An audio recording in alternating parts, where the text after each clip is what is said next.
A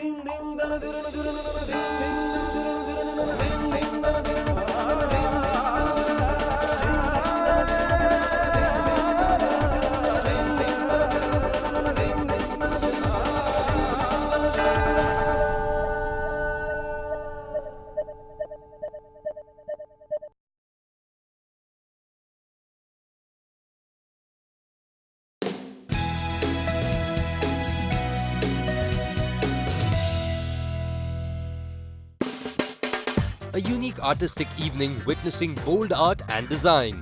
Standing for its leading-edge design and technology, Kohler continues to showcase fascinating stories through the Kohler Bold Art event powered by Pecha Kucha. The initiative, now in its 7th year, is a platform for architects and designers to initiate dialogue and discussions through the Pecha Kucha format.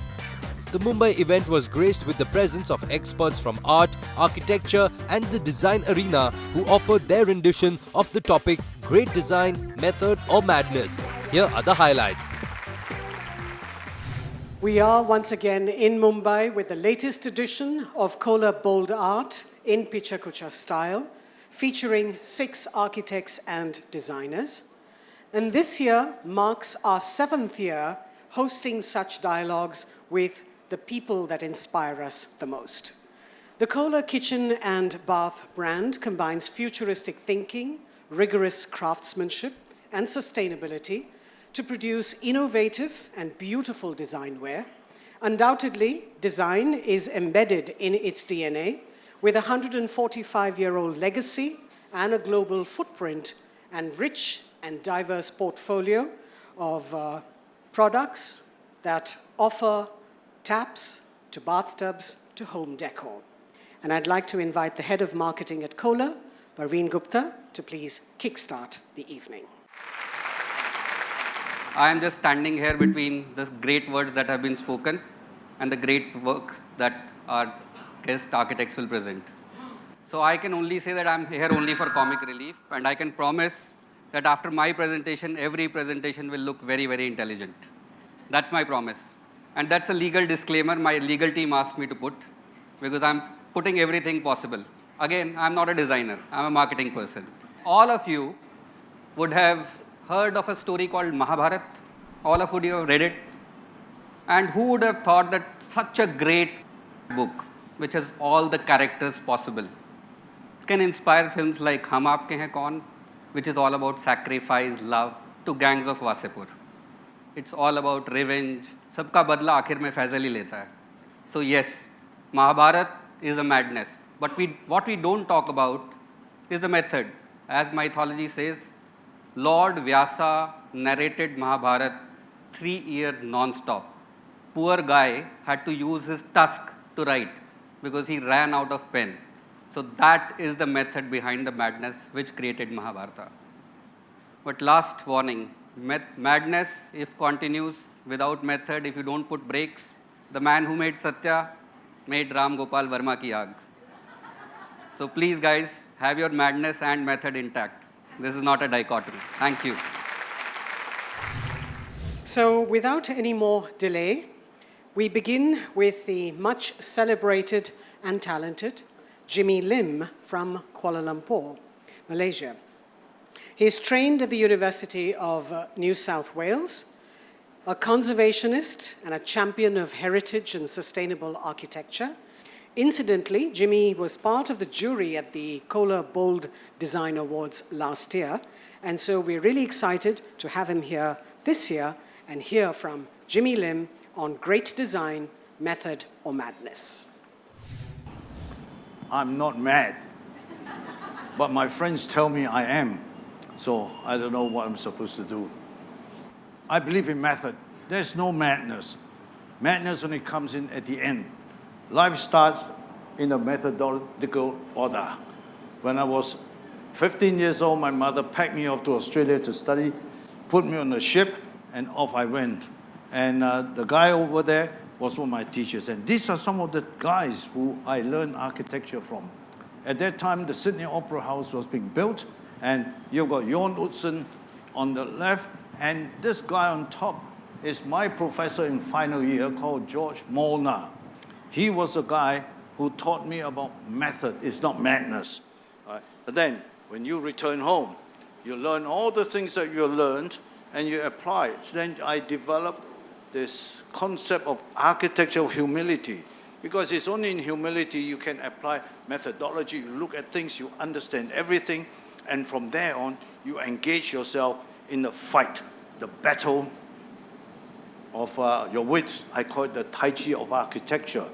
It's not like sumo wrestling. It's more like the rodeo cowboy who grabs on top of the horse and he calms the horse by making the horse tired. That means using the energy of your opposition.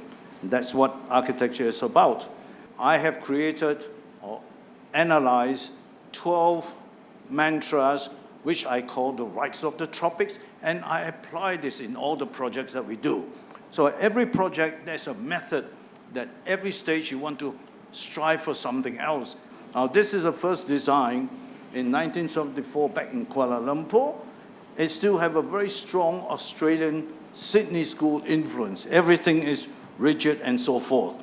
So this was a project we did many years ago in an old rubber estate. As you can see from the section, it's above the ground, so you get ventilation everywhere.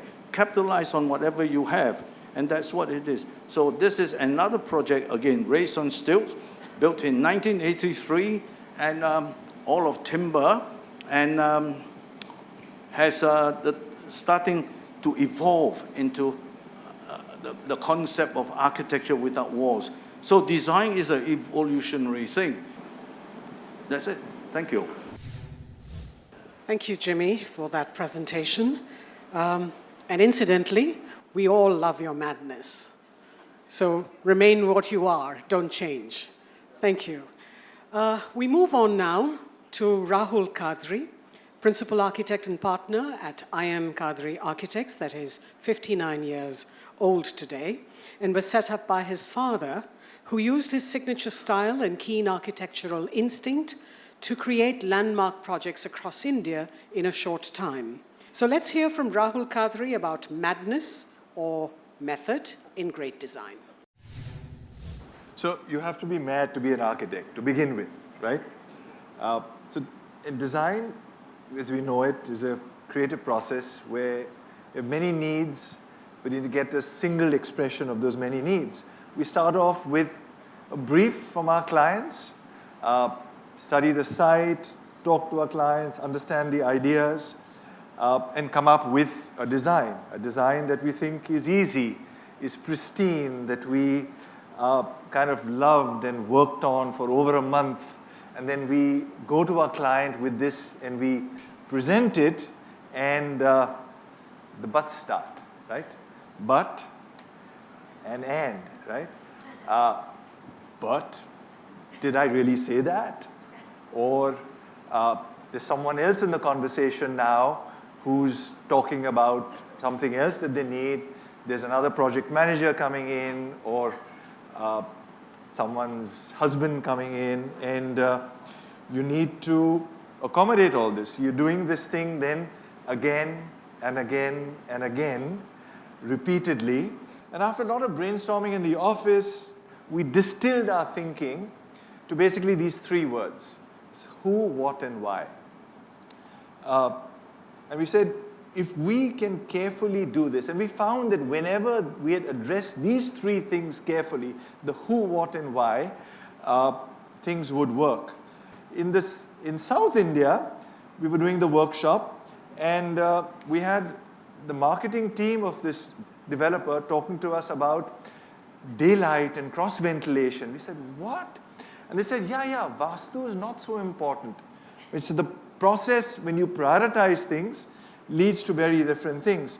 So we found that these stories that we had, is this collection of stories creates an epic story and becomes the theme of the project as a whole. And that becomes the backbone of the design. And we take each of these stories or groups of the stories every 2 weeks and design it to make it happen. In our office, we say form follows our clients' and customers' highest aspirations, the highest potential for their emerging future. So it's not our priorities, it's really theirs and what they really want. And we find using this process is far more meaningful. And that, ladies and gentlemen, is our method out of the madness. Thank you. Making sense out of madness is certainly skillful for Rahul. Thank you very much. We now move on to Rajiv Parekh, founding partner, RED Architects. RED was established in 2004 by a team of self-motivated people wanting to design with a process-oriented approach. Rajiv got his master's in architecture from Pratt Institute in Brooklyn, New York, and is registered with the Council of Architecture and the Indian Institute of Interior Designers. Please welcome Rajiv with his views on the topic. Original thinkers. Do they Google to see what other people's take on the topic is? Well, to make sure that I was not seeing what Google wanted me to see, I skipped the first 20 pages to allow me to dwell deeper into the heart of the matter. Cut to some introspection, many brainstorming sessions filled with lots of coffee, led me to think about everything other than what I really needed to focus on. Earlier, I would call this as distractions, until I was introduced to Deleuze, Kothari, and their book, 1,000 Plateaus. The distractions, as I thought of them, were actually points of departure, inspirations, and even idea generators. Eureka. So now, my madness had a name. This made me feel more like a progressive thinker and less a wayward, distracted teenager. Inadvertently, what I had arrived upon was that my madness was really the process. Who would have thought that the Sears Towers in Chicago were actually conceptualized around a humble pack of cigarettes? The idea of process-driven design with predetermined parameters which result in an unpredictable resolution of the design goal, to me, felt like almost taking a box of Lego, putting into a little box like that, shaking it up, and pulling out of it a completely unexpected, original, new idea. It's all fakes. So Robin Evans once said that architects do not make buildings. They only make the drawings for the buildings. At the AA School in London, our exploration of the design process resulted in a drawing somewhat like this. The beauty between this mathematical method of drawings versus the visual one is that you can create geometries that limitations of your mind cannot even begin to understand or imagine. Trust me, the complexity that can be explored is significantly mind-numbing.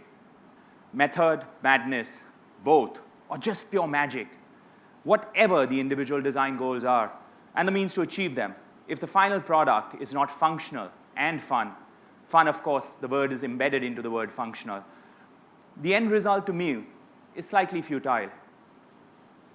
We at RED have immense faith in our madness, rhizomatic or otherwise.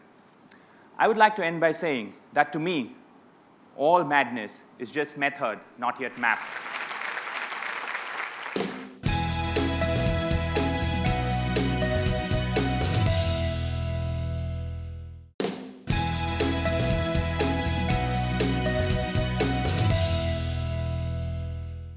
Up next is Richelle Bell, chief designer at Richelle Bell Studio. She began her career in advertising and discovered her passion for interior designing while revamping her own home.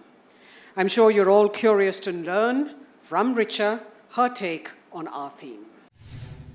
I was looking for content and I started reading this really interesting book called Great Minds Don't Think Alike by Emily Gosling. And two people really stood out for me. I'll be talking a bit about them and then connecting them to our topic here. I'll be talking about Wes Anderson and Leonardo da Vinci, if you haven't guessed already. They both have a very unique approach to design. Wes Anderson, if many of you know here, is an Oscar nominee filmmaker known for his idiosyncratic style. He's known for creating intricate worlds in his films, crafted through a mix of research, script, characters, development, and planning. He has superlative attention to detail. In real life, people always need space. In movies of Wes Anderson, characters are given more than enough room to breathe. He uses space wisely. Anderson production is well thought out, detailed, visual, and clean, sometimes a bit too neat also for the public eye. Moving on to Leonardo da Vinci, he was such a hero. Da Vinci employed dozen skills to become the legend he is today. He was an inventor, writer, engineer, mathematician, musician, sculptor, animal activist, sports person, and many other talents. What a man. Throughout his life, he wrote thousands of papers of drawings, sketchings, inventions, and ideas of the world around him. Da Vinci believed that science and art should mix together. He could draw from one hand and write backwards from the other hand, and he produced a mirror image script which others found very difficult to read, and that was exactly his intention. So, what makes design great? A method or madness? Madness with a method?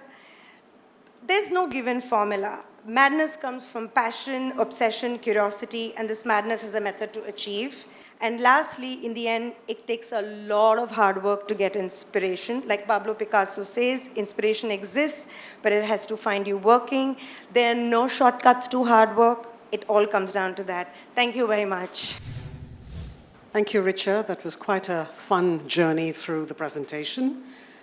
Our fifth presenter is Shobhan Kothari, partner at Atelier Designs and Domain, AD&D. AD&D is an architecture and interior firm doing boutique work in the genres of residential, corporate, hospitality, and retail. And Shobhan is skilled in management, writing, marketing, customer service, and strategic planning. He has a strong sense of entrepreneurship, armed with a degree in environmental design and architecture from Kamla Raheja Vidyanidhi Institute for Architecture and Environmental Studies. So please welcome Shobhan, and let's hear from him on the theme. Mo Farah, falling at the 10,000 meters race at the Rio Olympics. Acting in madness and against the best Kenyan runners, he goes down middle of the race only to rise at the end to win the gold. He recalled hours of training and relied on muscle memory. My father says, hit 2,500 balls each day. That's 17,500 balls each week. And at the end of 1 year, you would have hit nearly 1 million balls. He believes in math. Numbers, he says, don't lie. A child who hits 1 million balls will be unbeatable. That child is Andre Agassi, who went on to become an 8-time Grand Slam winner, win countless ATP titles, and a gold medal at the Atlanta Olympics. Oh yeah, he married Steffi Graf. She broke my adolescent heart. Nothing to do with the topic at hand, just my madness here. So get on stage, tell a joke, make people laugh. No big deal. Don't be fooled. Comedy is no rock and roll. So when a perfect delivery meets an anticipated outcome, it's hours of rehearsal getting its dividend. Kevin Durant's belief, hard work beats talent when talent fails to work hard, is echoed by Tom Ford. While he does agree, he says that you need talent because if the pants don't make someone's butt look good, you're not going to be able to sell them. When Kohler invited, it was an opportunity for us to revisit our design ideology, to explore if there were a set of guidelines that we followed to finding that great design, a treasure map of a gold pot at the end of the rainbow. We share our creative blueprint. No design is destined for greatness at the beginning. An idea begins with a line. Design is about exploration, not finding a solution. Enjoy the process. Steve Jobs said, you can't connect the dots looking forward. You can only connect them looking backwards. So you have to trust that the dots will somehow connect in your future. They say OCD is terrible. We say you don't need to be immune to it. Breathe your craft. It's a 24/7, 365-day obsession. Creativity has no off days. Neither should you. For us, design is a seesaw game where the balance is always fluctuating between method and madness. Thank you. I hope you have good dreams, Shobhan, and no nightmares. Thank you very much. Our final presenter, ladies and gentlemen, is Sanjay Puri, principal and founder at Sanjay Puri Architects. A chance reading of Ayn Rand's Fountainhead at 16 made Sanjay choose architecture as a career.